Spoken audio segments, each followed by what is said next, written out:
ఏపీలో ప్రాజెక్టు పనుల పురోగతిపై సీఎం చంద్రబాబు సమీక్ష నిర్వహించారు. సాగు, తాగునీటి అవసరాలను తీర్చే కీలక ప్రాజెక్టులపై ప్రభుత్వం ప్రత్యేక దృష్టి సారించింది. వెలిగొండ, పోలవరం ఎడమ ప్రధాన కాల్వల పనులను వేగవంతం చేసి ఈ నెలాఖరులోగా నీటిని అందుబాటులోకి తీసుకురావడానికి ప్రయత్నిస్తోంది.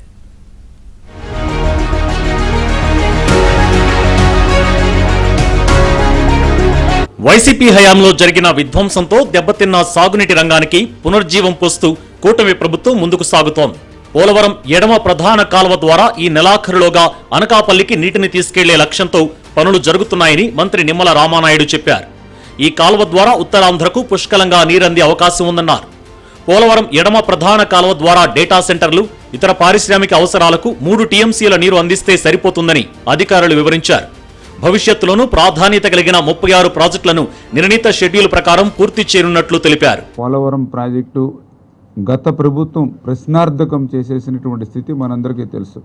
పోలవరం ఎప్పటికి పూర్తవుతుందో చెప్పలేము అన్నటువంటి దశ నుంచి రేపు 2027 కల్లా పోలవరాన్ని పూర్తి చేస్తున్నామనేటువంటి పరిస్థితిని ఈరోజు మనం ఈ యొక్క ప్రభుత్వం ప్రజలకు అందిస్తుందని చెప్పి తెలియజేసుకుంటూ, అదేవిధంగా పోలవరంకి సంబంధించినటువంటి లెఫ్ట్ మెయిన్ కెనాల్ సీని 5 సంవత్సరాల గత ప్రభుత్వం నిర్లక్ష్యం చేసి ఆ ప్రాజెక్టుని నీరు కారిస్తే మళ్ళీ మన కూటమి ప్రభుత్వం అధికారంలోకి వచ్చిన తర్వాత దగ్గర ఇప్పటికీ మనం 1500-1800 కోట్ల రూపాయలు వెచ్చిస్తూ ఆ ఎల్ఎంసి లెఫ్ట్ మెయిన్ కెనాల్ని చాలా వర్క్స్ కూడా మేము చేసిన చాలా క్రిటికల్ వర్క్స్. ఎల్నినో ప్రభావంతో లోటు వర్షపాతం ఉన్న పరిస్థితుల్లో రిజర్వాయర్లు, చెరువుల్లోని నీటిని, భూగర్భ జలాలను సమర్థంగా వినియోగించుకునేలా కార్యాచరణ రూపొందించాలని సీఎం సూచించారు. తాగునీటి అవసరాలకు మొదటి ప్రాధాన్యం ఇచ్చిన తర్వాతే పారిశ్రామిక అవసరాలను తీర్చేలా చర్యలు చేపట్టాలని స్పష్టం చేశారు. పోలవరం ప్రాజెక్టులో ఇప్పటి వరకు 89.9% సివిల్ పనులు పూర్తయ్యాయని అధికారులు ముఖ్యమంత్రికి వివరించారు. పోలవరం ఎడమ కాలువ పనులను యుద్ధ ప్రాతిపదికన పూర్తి చేస్తున్నామని తెలిపారు. ఈసీఆర్ఎఫ్ గ్యాప్ 1, గ్యాప్ 2 పనులను కూడా శరవేగంగా చేపడుతున్నట్లు వివరించారు. ఇటీవల గోదావరిలో 14 లక్షల క్యూసెక్కుల వరద ప్రవాహం వచ్చినప్పటికీ ప్రాజెక్టు పనులకు ఎలాంటి ఇబ్బంది లేకుండా కొనసాగించామని అధికారులు తెలిపారు.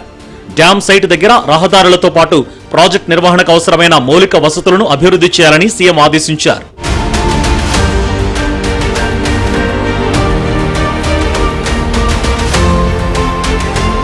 డేటా సెంటర్ల నీటి అవసరాలపై కొందరు అనవసర విమర్శలు చేస్తున్నారని సీఎం అన్నారు.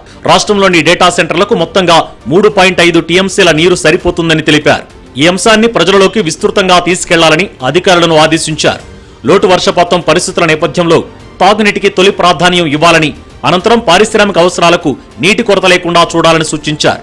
ఈ సీజన్లో ఆరుతడి పంటలు సాగు చేయకుండా రైతులకు అవగాహన కల్పించాలని చెప్పారు. రాష్ట్రంలో భూగర్భ జలాలు పెరిగేలా జలధార, జలహారతి కార్యక్రమాలను కొనసాగించాలని సీఎం ఆదేశించారు. గోదావరి జలాలను ఉత్తరాంధ్రతో పాటు కృష్ణా డెల్టా ప్రాంతాలకు అవసరమైన మేరకే తీసుకువెళ్లే అవకాశం ఉందన్నారు. విశాఖ నుంచి అమరావతి వరకు అంతర్గత జల రవాణా మార్గాలతో అనుసంధానం చేసే అవకాశాలను పరిశీలించాలని సూచించారు. వెలిగొండ ప్రాజెక్టు పనులను పూర్తి చేయడంతో నెలాఖరులోగా నీరందించాలని ఆదేశించారు. నిర్వాసితుల సమస్యలను మానవతా దృక్పథంతో పరిష్కరించాలని, పెండింగ్ పరిహారాన్ని త్వరితగతిన చెల్లించాలన్నారు. ఈ నెల 17 నుంచి 24వ తేదీ వరకు 600 కోట్లను నిర్వాసితులకు అందించాలని ఆదేశించారు.